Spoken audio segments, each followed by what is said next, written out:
Oke kawan-kawan, pada diskusi kali ini, kita bakal menyampaikan progres masing-masing setelah pada diskusi sebelumnya kita telah membagi tugas dan mengumpulkan jurnal.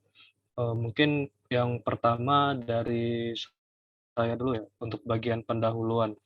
Jadi di bagian pendahuluan itu untuk bagian latar belakang, permasalahan penelitian, tujuan penelitian dan juga manfaat penelitian itu telah selesai dan dalam proses pembuatannya itu kira-kira menggunakan atau merujuk dari 9 referensi, yaitu terdiri dari 2 website dan juga 7 jurnal gitu.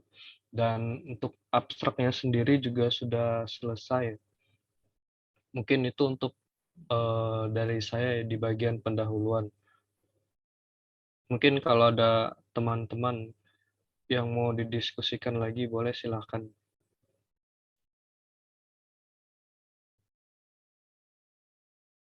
Kalau tidak ada mungkin kita lanjut ke bagian yang kedua ya, tinjauan pustaka. Silahkan Erwin untuk menyampaikan progresnya.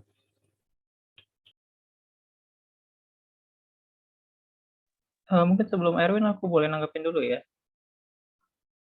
Oh boleh boleh Yan. Lanjut Yan. Oke, jadi boleh ke atas dulu ya.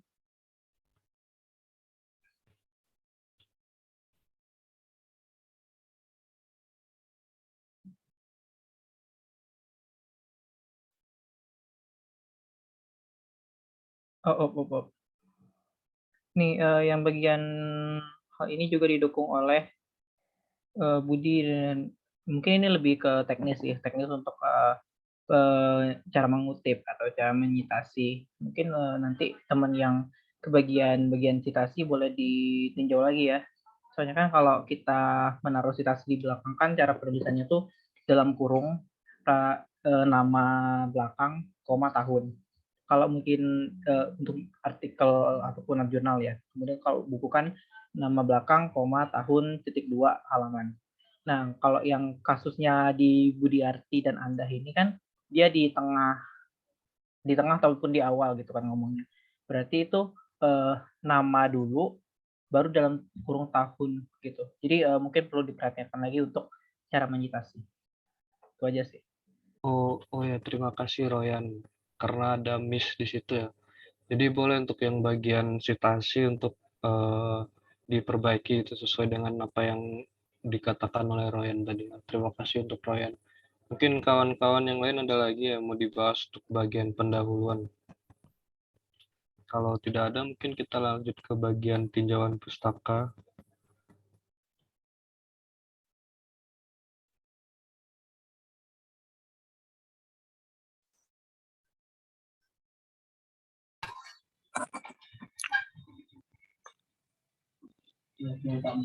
Baiklah, untuk di sini di tinjauan pustakanya secara umum mempelajari kebutuhan pelanggan dan perilaku untuk meningkatkan, mempertahankan hubungan antara pelanggan dan perusahaan prosedur jasa. Definisi CRM di sini menurut Gator 2001 ialah management is the transformation and management of all customer-facing function through comprehensive set strategies, process, metric, technology, system, and organization structure that allow companies to attract. Dari sisi lain, CRM merupakan strategi untuk menambah pelanggan, mempertahankan retaining, exciting pelanggan yang memberikan keuntungan bagi bisnis. Dengan cara memahami customer behavior yang merupakan inti core dari CRM, CRM juga merupakan strategi untuk mengoptimalkan lifetime value of customer. Tahun 2001.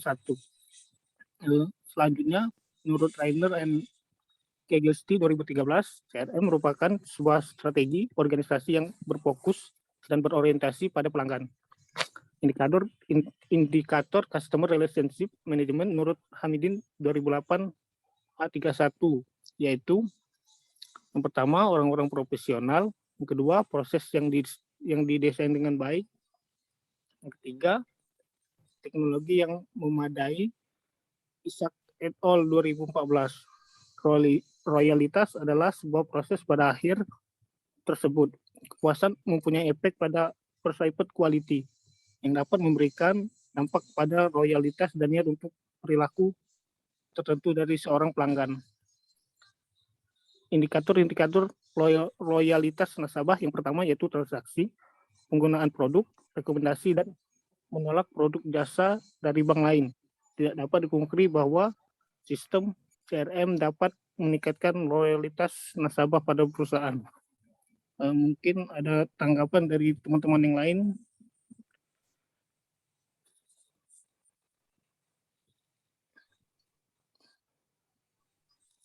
Dari teman-teman ada, kalau nggak ada aku duluan.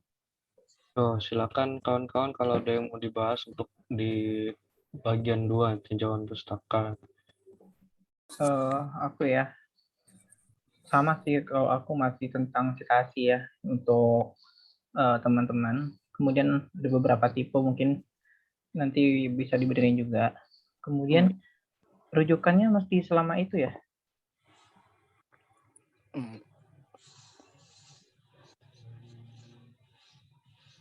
Nggak bisa 10 tahun terakhir kah?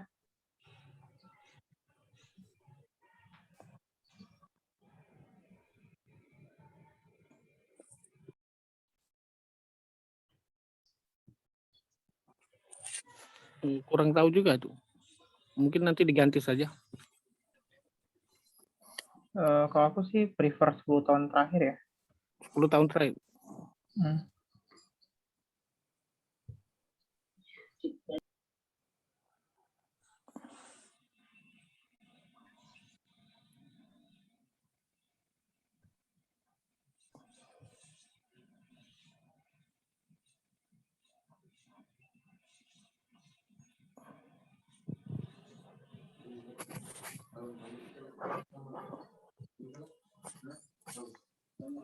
Oke, mungkin kawan-kawan yang lain ada lagi ya untuk pembahasan di bagian tinjauan pustaka ini. Oh ya, aku lagi ya. Kan di kita kan ada pengujian ya. Itu pengujian masuk ke poin tinjauan pustaka atau gimana ya? Soalnya kemarin waktu kita diskusikan katanya masukin ke tinjauan pustaka aja. Tapi kayaknya ini belum dimasukin. Oh, yang teori-teori tentang pengujian itu. Oh, mungkin nanti boleh ditambahin sama Erwin nih. Untuk teori pengujian itu kita pakai linear berganda. Regresi linear berganda. Ya, itu sih. Itu mungkin teori tentang Linear berganda. Regresi linear berganda. Regresi linear berganda. Mungkin teori tentang itulah ditambahin.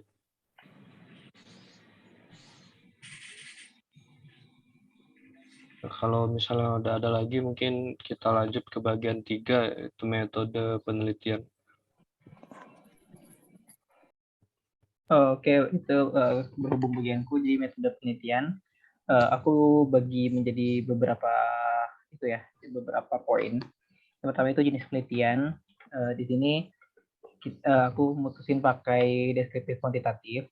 Jadi kenapa deskriptif kuantitatif? Karena kan kita kuesioner kan untuk jadi instrumen.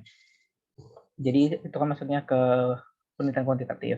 Tapi kenapa di sini ada deskriptifnya? Jadi menurutku kalau kita cuma menyajikan berupa angka itu agak bingung ya. Jadi kenapa? Jadi di situ ditambahin juga deskriptif biar selain kita menyajikan hasil berupa angka, kita juga memberikan kayak analisis gitu. Kenapa? Apa sih ya maksud dari angka-angka tersebut? Kemudian maksud dari angka-angka tersebut apa? Kayak gitu. Di sini kutipannya mungkin bisa dilihat lah. Mungkin boleh di next saja. Lanjut ke poin B. Oke, untuk poin B, objek dan subjek penelitian itu objek penelitiannya ya elektronik CRM atau CRM dari Bank BNI. Kemudian untuk subjeknya mahasiswa, subjek ini kan sebenarnya nasabah ya, nasabah dari Bank BNI, tapi kita kerucutkan menjadi mahasiswa Universitas Sriwijaya yang merupakan nasabah dari Bank BNI dan menggunakan aplikasi M-Banking dari Bank BNI di Kota Palembang. Jadi kita udah fokus banget, menurut aku itu udah mengkerucut sekali untuk subjek penelitiannya. Kemudian untuk poin C, teknik dan instrumen pengumpulan data. Jadi kita kan untuk instrumen kita sudah setuju untuk menggunakan metode kuesioner. Kemudian dari kuesioner itu kita turunkan lagi menjadi ada 3 dimensi. Dimensi pertama, mungkin boleh ke bawah.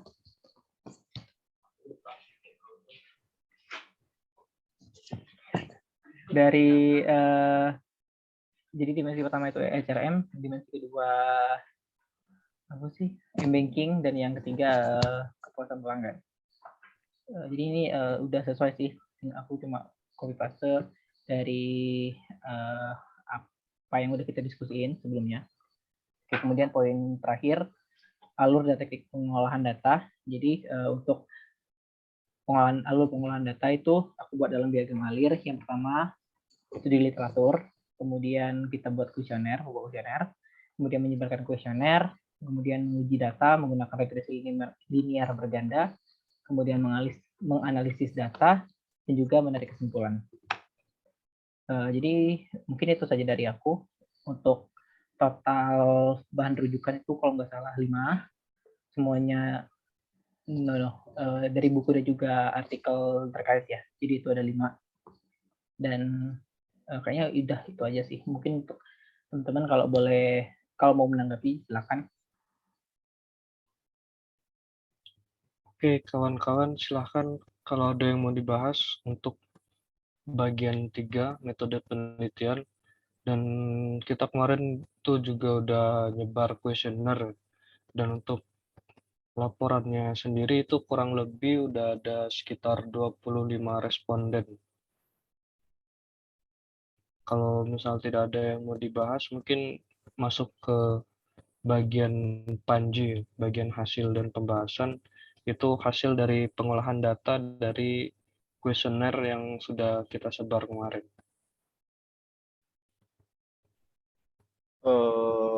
Oke. Ini sebelumnya minta maaf dulu karena belum diinput ke Google Docs-nya. Tapi untuk apa sih? Progresnya sendiri tuh sudah sampai ke pengaruh ICRM dan M-banking terhadap kepuasan pelanggan, sudah sampai ke uji app-nya. Dan kalau aku balik ke rumah ini sebenarnya lagi keluar makan bentar, langsung kalau udah selesai langsung ku input ke Google Docs-nya, dan mungkin bisa kawan-kawan koreksi ya kalau sudah diinput.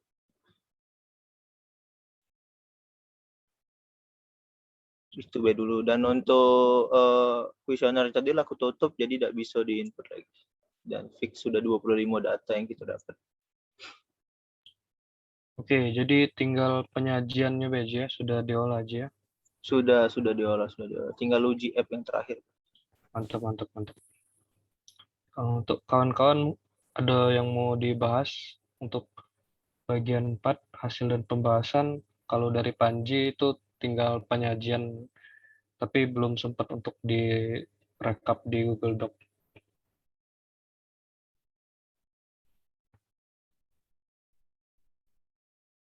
Kalau udah ada, mungkin langsung kita lanjut ke bagian terakhir, kesimpulan dan saran.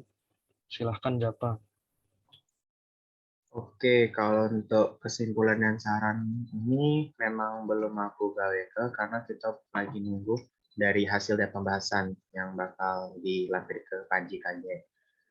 Oke, paling kita analisis datanya dulu, kalau sudah dapat jadi bisa ditarik kesimpulan dan dikasih sarannya. Nah, juga kan tugas aku ini juga ada untuk citasi. Jadi tadi aku sebenarnya di awal tadi itu yang di bagian latar belakang tadi sebenarnya aku tuh nyubo untuk citasi di Gidocs. Ternyata kan bapaknya minta langsung dari Mendeley, jadi terpaksa harus di-download dulu dokumen yang ada di Gidocs ini. Kayak kemungkinan aku download terus kayak langsung citasi lewat Mendeley tadi. Dan mungkin itu progres dari aku. Ada yang ingin tanggapi?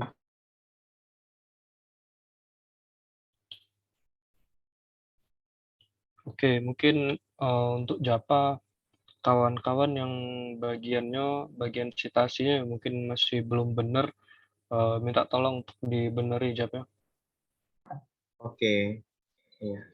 Oke, itu ya mungkin kawan-kawan ada lagi yang mau dibahas mengenai progres dari tugas masing-masing.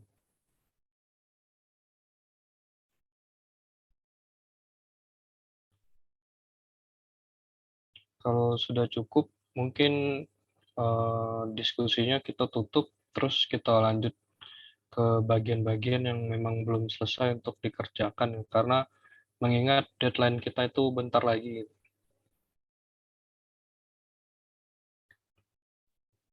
Mana? Royan cukup, Yan? Cukup. Erwin cukupin? Japa, Panji? Cukup. Cukup. Cukup. Oke, karena sudah cukup ya, sudah tahu juga progres dari jurnal kita ini. Jadi mungkin bagian-bagian yang kurang tinggal ditambahi lagi lah. Oke, mungkin diskusi kita cukup sampai di sini dulu ya.